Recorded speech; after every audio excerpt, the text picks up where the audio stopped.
It was a gut feel that this is different. I hadn't felt this way in at least 20 years. Definitely with the release of ChatGPT and it spreading wild, a couple of years ago. Like this is going to make us rethink how teaching and learning looks like, how classrooms look like, what we value. We're going to have to have conversations about this, and so I think it was a bit of a gut feel early on, but yeah, it really just felt different.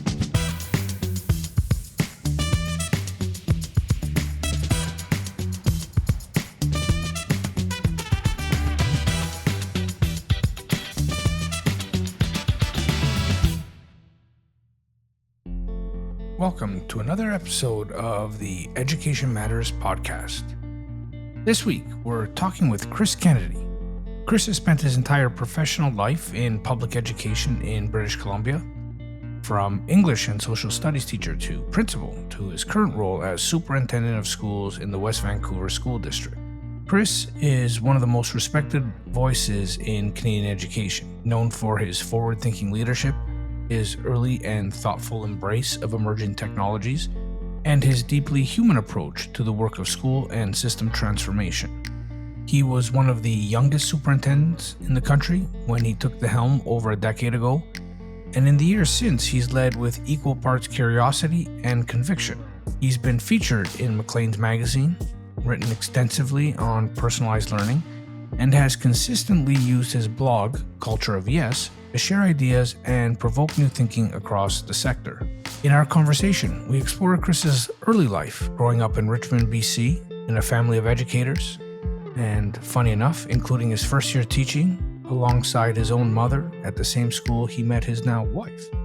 He reflects on the impact of community, the experience of struggling with reading as a child, and the enduring lessons that shaped his career. We also dig into what great teaching looks like today, why diverse school leadership matters, including diversity of age and perspective, and how education leaders can thoughtfully support both innovation and human connection in an era of rapid technological change. Chris also shares his district's approach to AI in education, including what excites him, what concerns him, and why he believes AI should amplify human flourishing and not replace it. He talks about the danger of simply automating outdated practices, the need to reimagine assessment, and how digital transformation must always be rooted in equity, trust, and clarity of purpose. This conversation is about innovation, leadership, and the need for education systems to stay rooted in what make us human, especially as the world changes faster than ever before. So without further ado, here is my conversation with Chris Kennedy. Chris Kennedy, welcome to the podcast. Where does the podcast find you today? Hi, Jason. It finds me here on the traditional lands of the Squamish Nation in West Vancouver, British Columbia. Excellent. Well, thanks for joining, Chris. You've been probably one of my oldest connections and real educators to the whole K-12 space over the years. So I've been pretty excited to have you on, but wanted to save someone that I knew well and whose work I knew quite well until I had a few podcasts under my belt. So thanks for joining. Well, Jason, it's been fun to watch your podcast series. It's a great way of telling the Canadian story of education and helping spread the good word about the work that's happening across our country. Well, thank you, and hopefully we can continue for many more. But today, let's dive into the world of West Van School District. But we're going to start, Chris, like we always do, with a bit of the background of the superintendent. So can you give the audience a sense of where and when you grew up? Yeah, so I'm in my 30th year in education, but I grew up locally here in Richmond, in British Columbia. I went through school in the public system, K to 12, and it ended up my first teaching job was back at my junior high, where I had been helping coach some basketball, and ended up back there. And in my first year of teaching, I ended up on the teaching staff with my mom in the first year. So teaching's been in the family, and everything was pretty tight early on in terms of how close everything was. I didn't know that. What was that like? It was okay for a year. My mom had one of those shirts with me and my brothers on it, like when we were like 8 years old, that she would wear that iron on with the photo on the front. she'd wear that sometimes. She was a proud mom, but it was okay. But it was probably, especially when I met my wife at that same school. Everything got a little too close. It was time for everybody to move on after a while. I had no idea. That's a fun story. Was your mom like mine? Like I used to go to her school district on my PD days when my school was off, and my mom was a different human being. Like she was no nonsense. Of course, very loving and caring with the kids. But man, she ran that class like a general. What kind of teacher was your mom like, especially when you were there as a teacher yourself? Yeah, so no, it was kind of funny. My parents were both teachers, and I'm much more like my dad. I'm a little more quiet and reserved, and a little more private. My mom is the one who tells stories every single class, and so I would have kids come to my class after being in her class, and they had just been told some story about when I was growing up and what happened, and what happened on summer vacation, and so there was. She's a wonderful storyteller and makes all kinds of connections. But for someone who likes to have a little bit of privacy, it was a little bit much for me some days. I can also imagine what those staff meetings were like. Yeah, right. Eh? So, Chris, take us back even before that. So, we share that as well, that, we're both raised by educators. But growing up in Richmond when you did, how did you play as a child?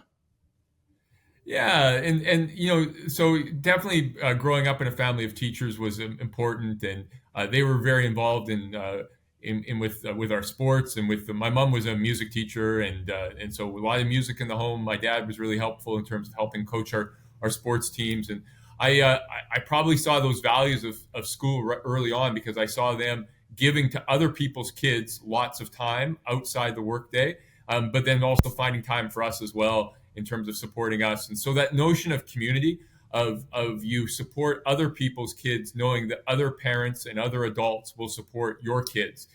Something I sometimes think we've lost a little bit of, and where everybody just looks after their own kids these days. But I really grew up in the sense of that community approach to school and more broadly to where we grew up. Hmm. What was one of the first things you truly remember loving to learn? Hmm.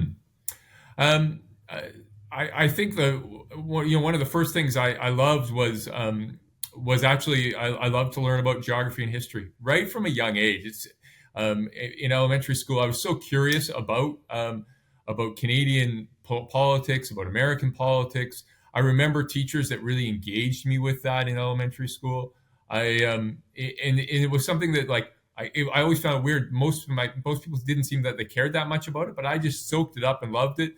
It was the era of all those TV documentaries that would come on all the time too, and I would love to watch those. And so from a really young age, I was very interested in more broadly sort of that social studies, and probably led to some of the things I did later on in terms of high school and university and in my early teaching career. Yeah, I kind of feel that a whole generation is missing out on having that globe in the classroom that you would spin and put your finger on and then learn about that place, or at least inquire about that place. Absolutely. Yeah, those are good memories. So is there anything about your upbringing in general that you wish, your kids, for example, could experience? Yeah, I think there's lots of talk these days about how great it was to grow up in the 70s and 80s, and going outside and playing with your friends and not as much on digital devices. And so I guess I think we've really tried to work in our house. My wife and I, as we were teachers and grew up in that same era, tried to create that for our own kids. Being really involved with sports and teams and community, and so I definitely think I've tried to replicate lots of it. I also think though we have to be careful about romanticizing what it was like growing up, and the world changes and things change around us, and so I think we have to be careful about saying too quickly, hey, everything was great when in the 80s, and now in the modern world, kids don't really, it's not the same, it's not as good. Every era is different, and I think you make the most of it. Try to make the most of it based on the circumstances of the time, and got to be careful about just playing to that easy sort of story that everything used to be better, and if the whole Mhm. world would be better now if it was just like it used to be. Well, like there was a bunch of things that weren't really great when we grew up too. We kind of Mhm. we gloss those over as time goes by. Yeah, yeah, for sure. Is there anything that you would change about your own education? Yeah, so I think I was fortunate that I had my parents were advocates for me. So I was a really I had learning challenges when I was young. I didn't learn. I While most of the kids could learn to read when they were in by grade one, I couldn't. I still remember, and this is the part probably I would change is that you got colored readers, the purple group and the green group, and I Mhm. didn't get any reader because I wasn't able to read yet, and so I know I was singled out and sort of marginalized for those kind of things.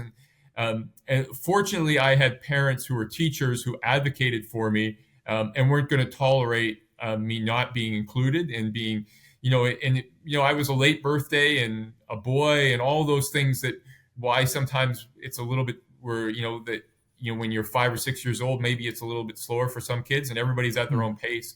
I think if I go back and I wish I would have been treated as somebody on a continuum rather than somebody who was competing with the other kids in their class, and that definitely set me back in that feeling that I was chasing at a very young age, and I still have memories of that to today.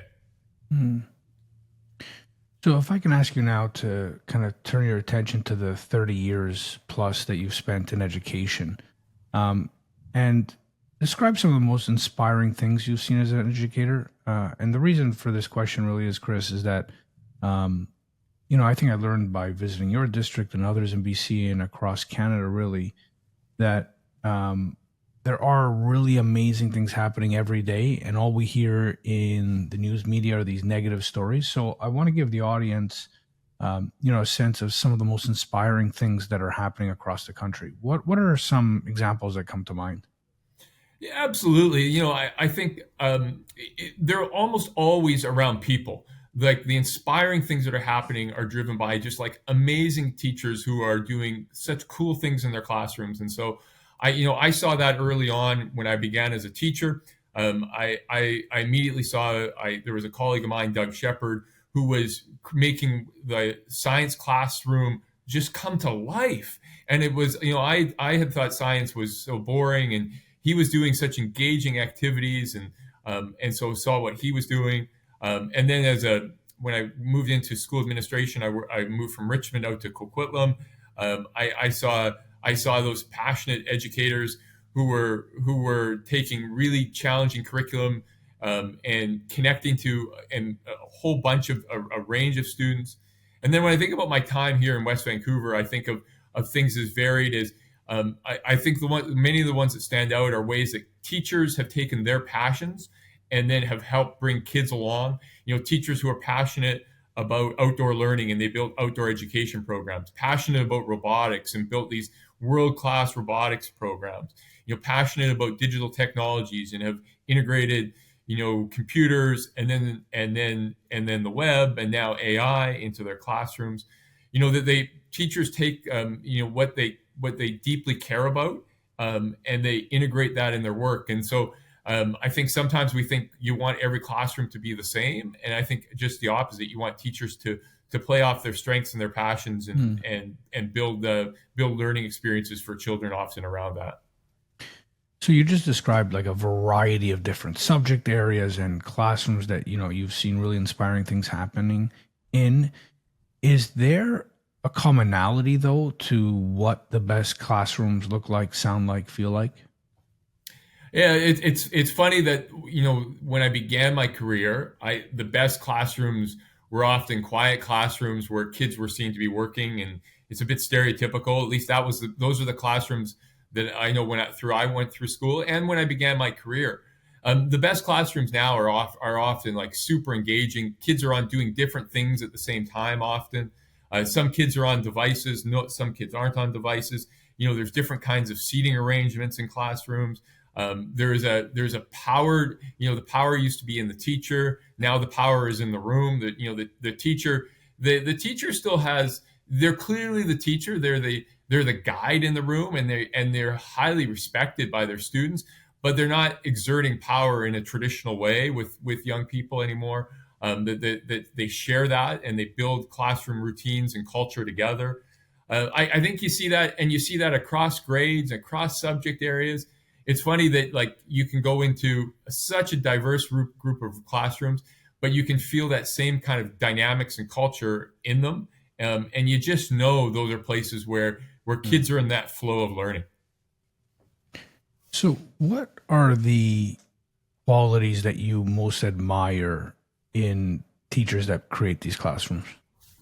I love teachers that are always thinking about like not going to do this next year the way they did last year. We're just starting a new school year, and the teachers I admire are ones who are thinking about, well, so how, what am I going to do differently? What is it I can do to that I take what I did last year and build off of that? And the world's changing, kids are always changing. I actually feel sad for teachers that try to teach 1 year and then repeat it 35 times, like, because there probably still are some of those, but like what's exciting about the profession is that every group of kids is different, and every year is different, and the world is changing, and what we know about how kids learn is changing. And so like those are the kind of things those are the teachers that make that I'm excited to connect to, because they're coming in excited about the profession. And if I can ask you to, say a little bit about how central the role of the principal is in making all this kind of really, intriguing and interesting learning happen. I feel that it's an area across the country. I know a lot of people do not want to go into administration for a lot of reasons, but I don't think they quite understand how important that role is, one, and two, how fulfilling that role can be. High school principal, I probably shouldn't say it because I'm being the superintendent here, but high school principal was my favorite job. Oh, I loved it. And I loved it. I knew I would love it because I had two amazing principals I worked with early in my career, Gail Samatic and Kent Chappell. And I just saw the difference they were making. How much I admired them, how much, they created a culture. They support people. I knew I would love that work. It's what drew me to it. I think, and then I love being a high school principal. It's like you're creating this own little village of 1,400 students, 100 staff. It's a community that has to figure out how they're going to work together.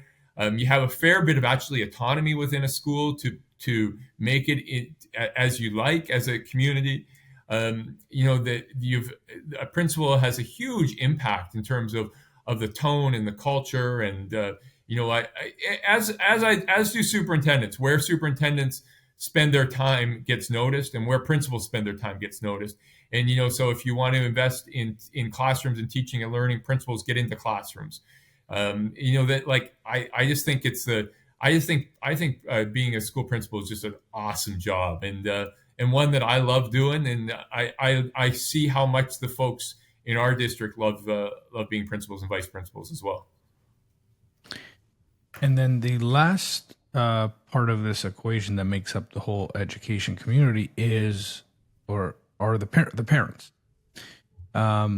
What do you feel are the most important things for parents to understand about education generally? Yeah, so I think our greatest challenge is always working with parents. We have new parents every year, and all of our parents have a notion of what school is based on their own experiences, which is often 10 to 20 years out of date or 30 years out of date. And most parents feel like whether they kind of have romanticized their own school experience, and they want their child to do what they did in school. And even if it wasn't great for them, they kind of feel like, I want my child to have that same experience. And so like the work we always need to continue to do with parents is to help them see how schools are shifting, the world's shifting, and that there are some tenets that will be similar, and the values attached to school might be similar than when they went to school. But in terms of what we do in school, we actually want it to look different than when we went to school. And every year there's a new crop of parents. And so that's an ongoing education piece with parents about bringing them into the system and helping them understand.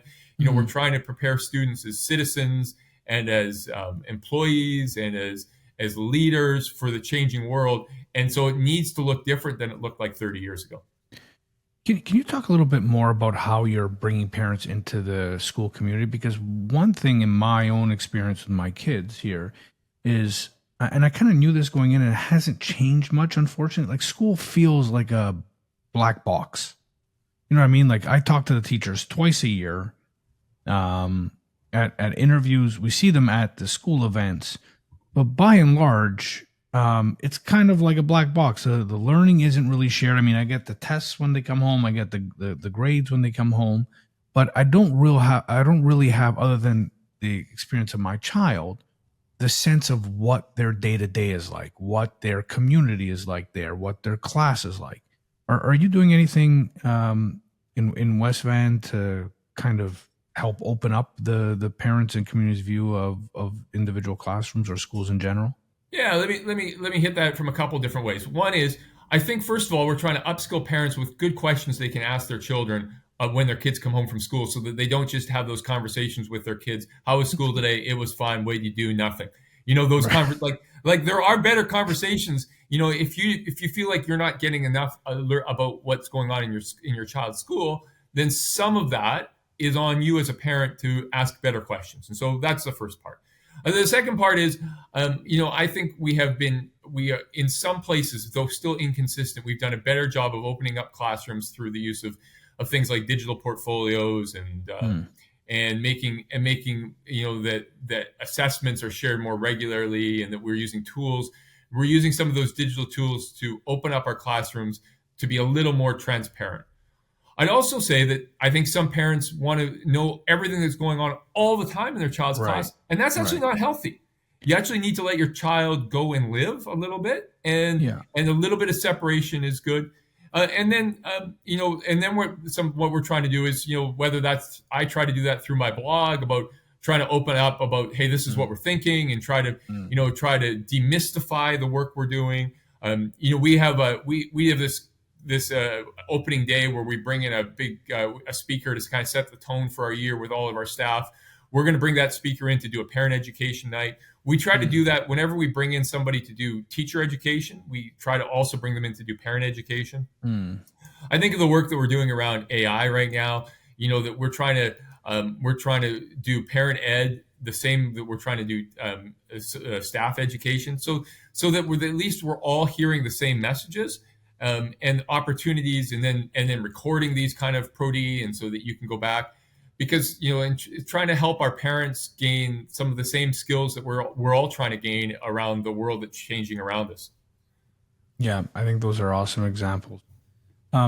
So, Chris, if I can ask you now to turn to the role of the superintendent, I think you have quite a unique perspective here in that. As far as I know, you were one of the youngest, if not the youngest superintendent in BC, if not all of Canada. What was that like, being in that role, relatively young? Yeah, it was interesting now in retrospect to look back. And so I was a principal I was a vice principal at 27, a principal at 29, and by 35, I was a superintendent. I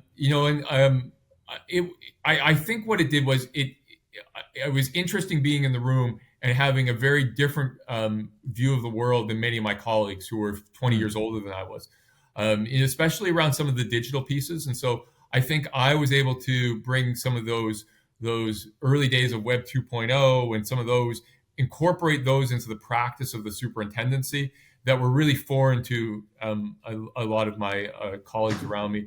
But I got to say, colleagues were so warm and welcoming. I think of the folks here in British Columbia, like Mike McKay, and then Jordan Tinney, and others who really were super welcoming to me and to the superintendency, really supportive. I had this really interesting model here. I was appointed superintendent and then worked with the existing superintendent for a year transition as he moved to retirement. And that was also really helpful, that I was able to move into the superintendency like that and try to transition in a thoughtful way. And I think there's something to be learned from that. Like, like we were doing new things, but there was a sense of continuum as well. And so we actually did a talk together as we made the transition, where he opened up about what the last decade was, and I shared what I saw to be the Mm. next decade. But like there wasn't a sense of like a jolting, one person leaves and everything stops, a new person comes in with all their new stuff. It was a sense of we're going to continue to evolve where we've been, and it's into going to new places. And so I think I was really lucky that way. Yeah, and I wonder, and let me pose this as a question to you. Like, do you think we miss the opportunity to give younger leaders the same chance? Because you have been, and just let me qualify that for the audience for a bit. Like, you really have been, for the last decade that I've known you, seen as one of the most progressive superintendents in the country. And I do think that's in part because you had an intimate understanding of the, let's call it Web 2.0 world, right? Or of the digital world that a generation older than you didn't have. So you, for the last, the 10 years that I've known you, have been on this really progressive journey. Don't you think that we're missing the opportunity, because that your story is like one of one. I haven't heard anybody becoming a superintendent at that age.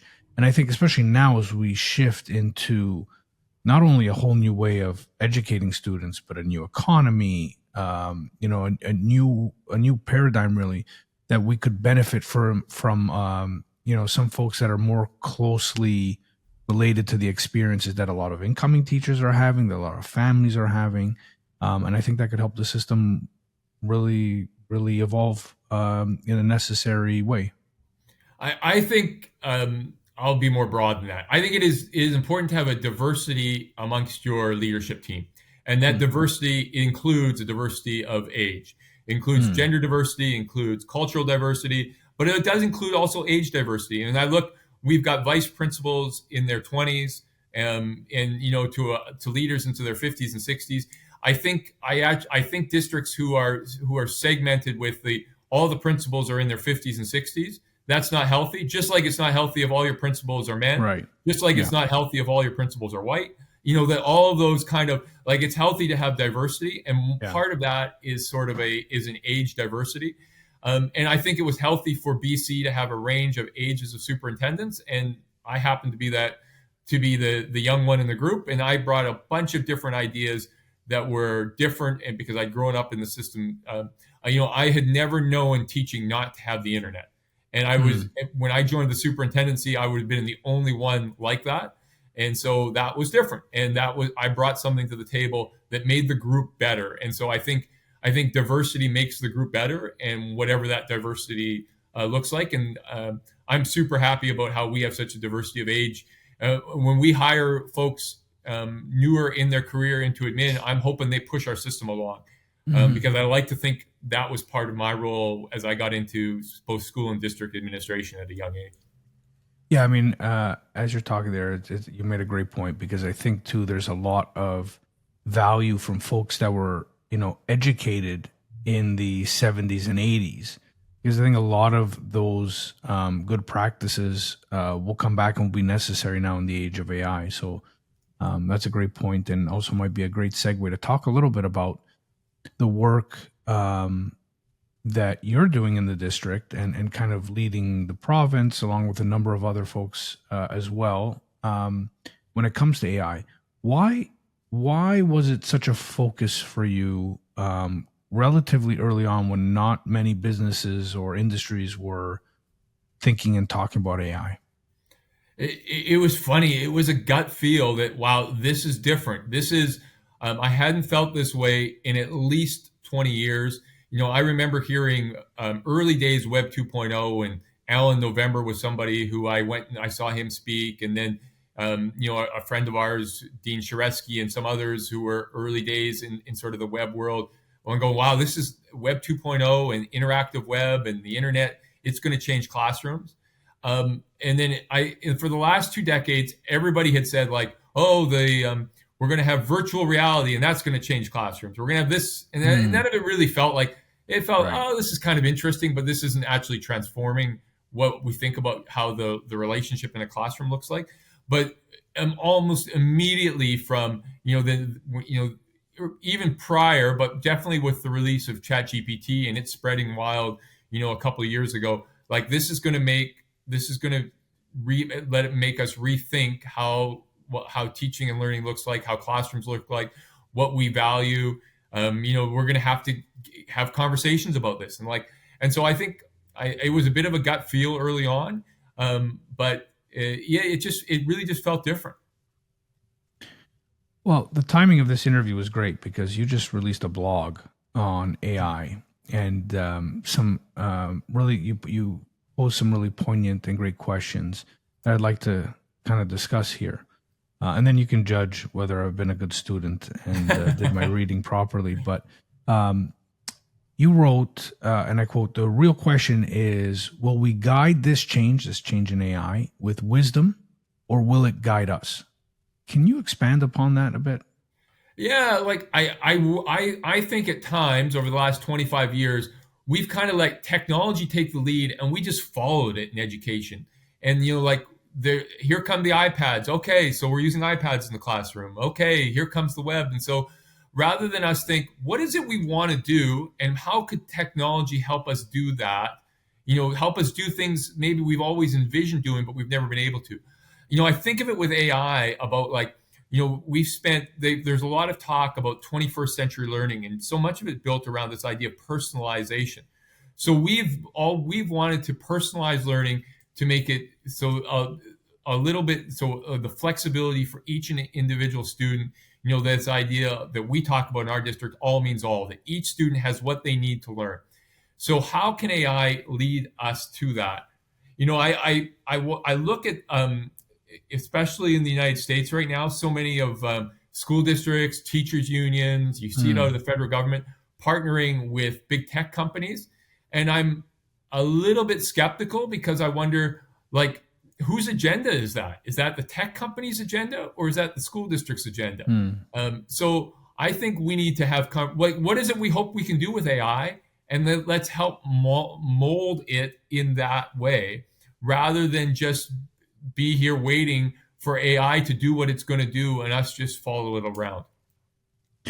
Yeah, so I think that's a great point, and I think a good opportunity for me to ask you about. I think in an area that I'm not sure big tech companies are thinking about at all, and it's around equity, right? And you point out that AI can really either amplify inequities or serve as a force for equity. Do you have any sense of strategies or safeguards that you think districts should put in place to ensure like AI narrows rather than widens opportunity gaps? Yeah, so I just think how we have to get quality tools into all students' hands, and so if there are certain AI tools that are good for some, and because they can afford it, but we can't get access to all for all students, then we're widening that gap. And so just as our district and so many others thought about with digital devices, like you have to have an equity plan around that. Like one-to-one's great, but one-to-one's not great if only half the kids can afford devices and you don't have a plan to get devices to the other half.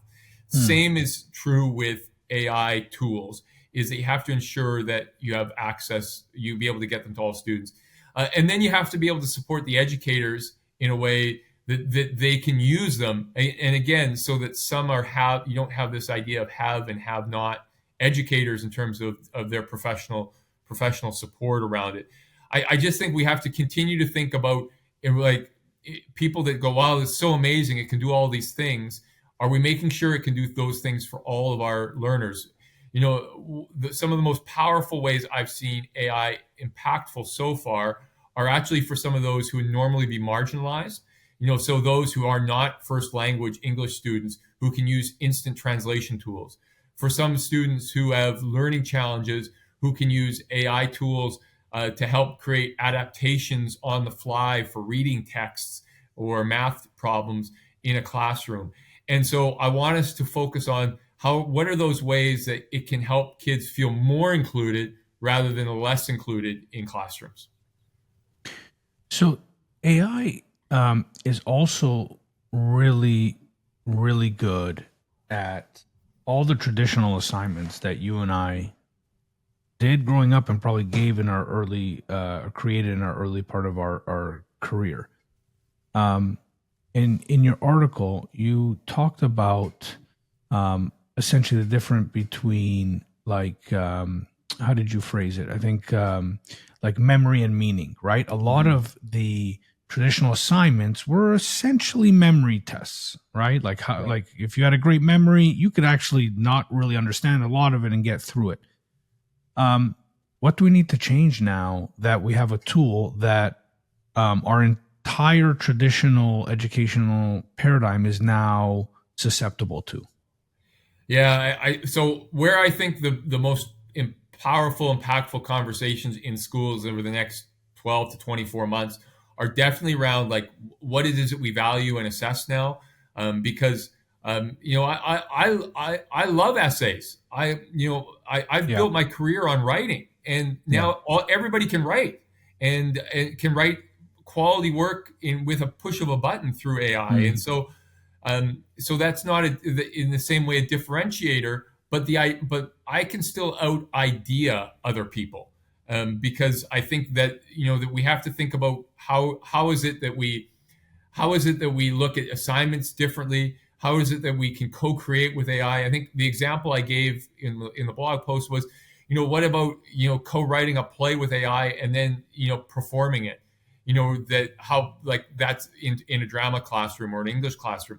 Well, that's a different kind of assignment. So, what are those mm, different kinds of assignments? And I'm also I also think there are times where you won't use AI, in class experiences that will be computer free or AI free.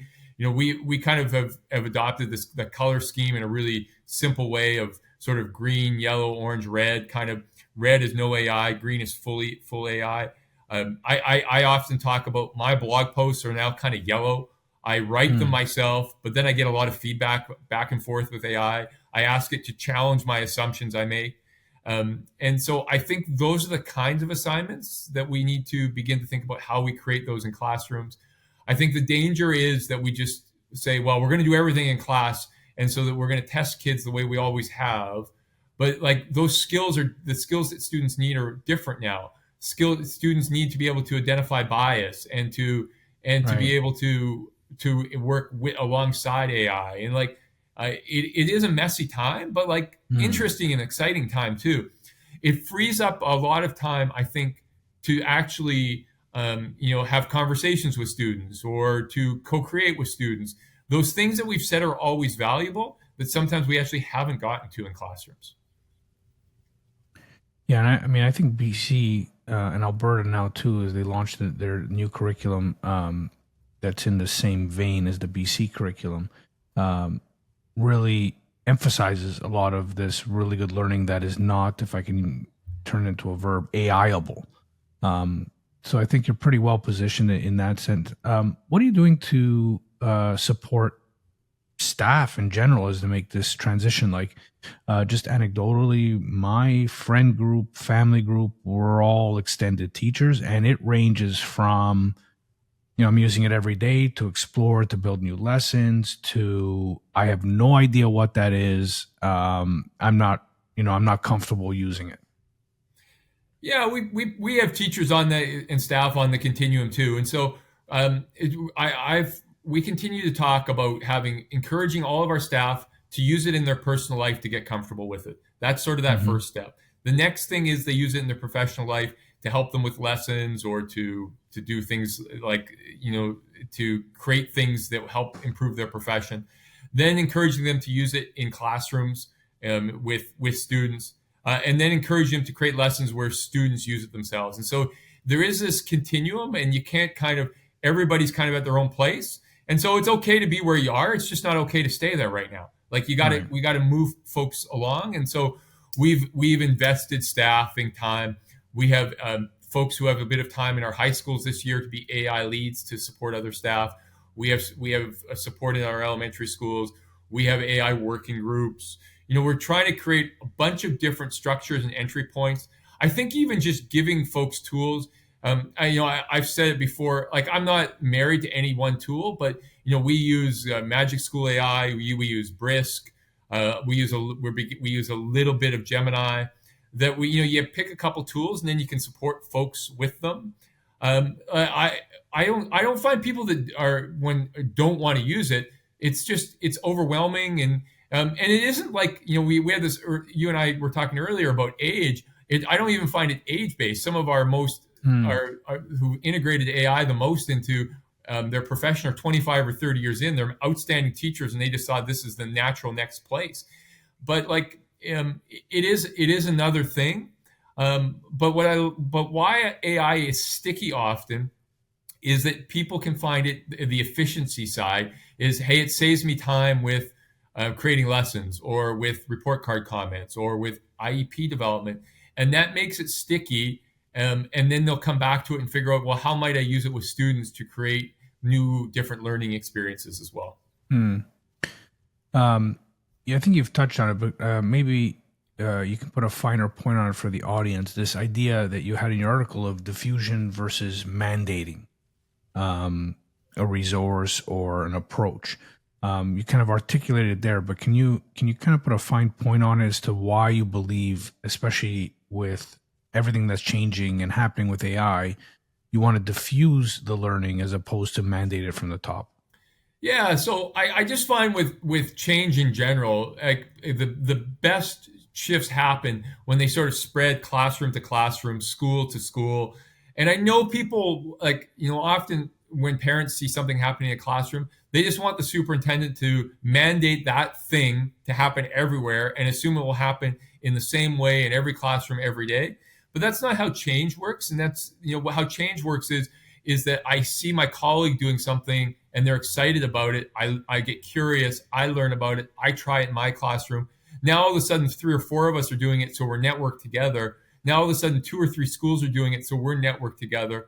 On the broad scale with AI, West Vancouver is doing something, so we're networking together with other schools in BC and school districts across the country because we're trying to learn from each other. And so you kind of build learning networks, and good ideas spread. And if it's crappy, it won't spread. So, I think that it's a healthy way to go about bringing this kind of shifts. So one key piece for me in the blog that you wrote was essentially, let me quote you, then I'll have you react to it. You said, and I quote, AI can provide information, but only people provide inspiration, end quote. And that's, I thought, a lovely line. And that's your way of getting to, I think, the broader point that I'm fully on board with, and I've started doing a lot of work in the area of really like education and AI for human flourishing. If that's not the end to support people, then we're getting it wrong.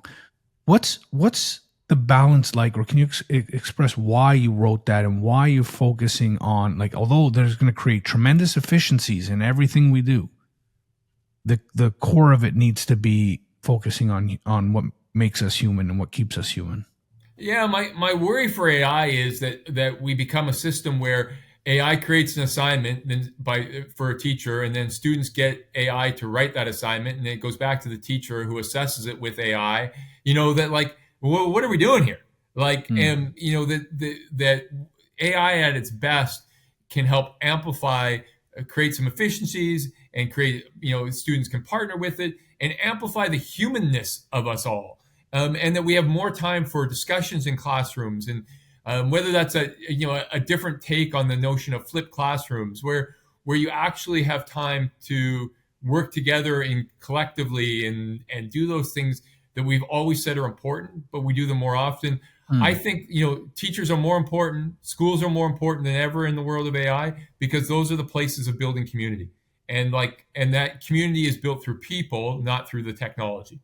And so I think AI does not diminish the role for teachers in schools. It has the opportunity to free up us to be able to more closely live to what we believe to be our purpose. My sense to that point is the way we get there is to really figure out assessment. And I think Like there's been lots of starts and stops. I think AI presents a really unique opportunity to do assessment differently. Do you have that same sense? Like I feel like the whole thing is hinging upon like freeing up the time for everybody. To me, from the outside again, seems like the bottleneck is assessment, is reporting. Right? Like you mentioned using AI for report card comments. Like report card comments, Chris, are fugazi. You know what I mean? Like everybody knows it. It's like report card comments are the emperor wearing no clothes. Right? Everyone reads those comments. Everyone writes those comments. Principals check them, and I just think it's an antiquated process that's really bottlenecking the change in learning. Am I off there? Is too Yeah, no, strong? well, I think there's also a fear that AI makes it harder to rank kids because and so much of school has been traditionally been about ranking people, ranking, Yeah, you're yeah. who's better than who, and who's good, like, and it's a sorting system so that we can sort who are the smartest kids and they'll go to the top universities, and who are the less smart kids and they'll go to the next tier of universities. And in the big scheme, isn't that what school is supposed to be about? It's supposed to be about ranking and sorting kids out. And AI, we've talked about this idea of kind of leveling a little bit. And it makes it harder to rank students like we traditionally have. And so I think that's an interesting piece of this all. And I agree with you. Like, I think AI at its best helps speed up helps speed up feedback. I find that, like with writing, my old way was I would often write and then I would get somebody to read it, and 48 hours later I'd get some feedback. Now Hmm. I can have like 5 drafts where I get AI to give me feedback before I pass it to somebody else, a human, to give me feedback when it's already close to being a final product. And so I think some of that is pretty exciting. But yeah, like, so how do we so what's good assessment? What kind of feedback do we need to give to learners? How do parents know how their students are doing in the world of AI? Like, super big questions that I think we need to Mm. wrestle with. I couldn't agree more. I couldn't agree more. So, Chris, now if I could, I think that's all great fodder for the next round of questions, which is like if you look, because you understand the present, I think more intuitively than a lot of other folks across the country. So, taking that knowledge of what's happening now and what you see in the short term, if I ask you to look forward, say, 50 years out into the future of education, and I know you're kind of an optimist by nature, but I want you to think about like the good, the bad, and the ugly. What does it look like 50 years? Like if we get it right, what does it look like? If we don't get it right, what will it look like? Yeah, like if we get this right, schools are still human gathering places where, yeah, where we focus on big ideas and conversations, and where we the other area of focus for us in our district is around physical literacy and physical activity, where we get together to solve real world problems, where we engage in physical activity, where we connect to the outdoors, where we engage in the arts and music and drama and art and visual, and the whole visual and performing arts. Like, those are still, like, if we get it right, those are things that all still happen and where people get to pursue their passions. If we get it wrong, we just we let the robots dictate, and we have less meaning, and we turn the world over to machines. And I get the machines are going to become more and more powerful, and in the short window of time. But we need to marry that to the human experiences, so that, like, we're amplifying the sort of the human flourishing rather than diminishing the human capacity. Wonderfully put. My penultimate question is always if you had a magic wand Yeah. and could do anything, um, and let's say all across Canada, you are, education czar for a day and you have an all powerful magic wand, what would you do? Hmm. Yeah. So I guess I would have the whole country focus on the three things that we're focused on. So we're focused on innovation around AI and physical literacy. We think young people, to be active contributing members of our world, need to live in a digitally rich world, but we need to be physically engaged. The second thing I would do is to ensure everyone has access to high level literacy and numeracy skills and competencies. That even in the modern world, these are things that are still really important. And the third thing I would do is I would have as a nation, we would embrace this idea of all means all, and that no learners get left behind. And so whatever those, any of our marginalized learners or those who struggle, that everyone has access to the tools they need to be successful. And so, like, if we focused on that, those are what we're trying to focus on here. I think if we could focus on those broadly, like those, that creates the kind of society that I want to be part of. Well, and we didn't get into as much as I would have liked to, but I love the fact, love, and you're the only one doing it, to my knowledge, where you're balancing this exploration of AI with physical literacy. And I think that's super important because, again, it's one of these very human aspects that has probably been, like underrepresented in curricula across the country. So I think that's awesome. Maybe we can have another chat about that with some expert in that field. I think would be interesting for the audience. But my last question, Chris, is always, what book, movie, music album, although I know you'll recommend Paul Simon, so we'll move off that, or podcast or anything of the sort would you recommend to the audience? Well, yeah, I would recommend a collection of 1960s music would be my first recommendation. I saw Paul 4 times this summer, as I wrote about recently too. So that would be it. What would I recommend? I guess a theme I'm very interested in right now is this theme of longevity. And so rather than one particular podcast or one particular book, but it's sort of an emerging theme I've been reading about and thinking about and listening to and trying to embrace it in my own life. Maybe it's when you hit a certain age. So, you hit sort of 50 and you begin to think about how you want to ensure that you don't just live long, but you live well. And so I'm really interested right now on the things that we can do to keep our brain sharp, to keep our body sharp, so ensure that when we go 70, 80, or some people predict we might live far longer than that. I don't want to just live long. I want to live well. And so that next window of time are really good years. And so I guess if there was a theme I would encourage people to be thinking about, I think AI, it links back to that conversation around AI. I think AI and other emerging technologies are really going to shift how we are able to, how medicine and that is going to shift. And so just as I think it's going to shift education, I think it's going to have a dramatic impact on other parts of our lives and our ability to stay healthy. And so that's something that I'm spending lots of time engaged in these days.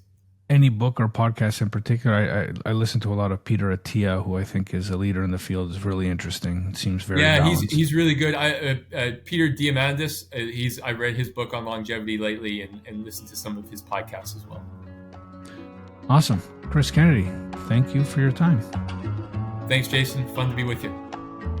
This podcast is recorded on the territory and Treaty 13 lands of the Mississaugas of the Credit First Nation and on the traditional territory of the Huron-Wendat and the Haudenosaunee. The show is edited and produced by the marvelous and talented Andrew Mastroianni. If you like what you're hearing, make sure you subscribe to us on Spotify or wherever you listen to your podcast. Until next time, remember, there's absolutely no inevitability as long as there's a willingness to contemplate what's happening. I'm your host, Jason Bucheri. Until next time.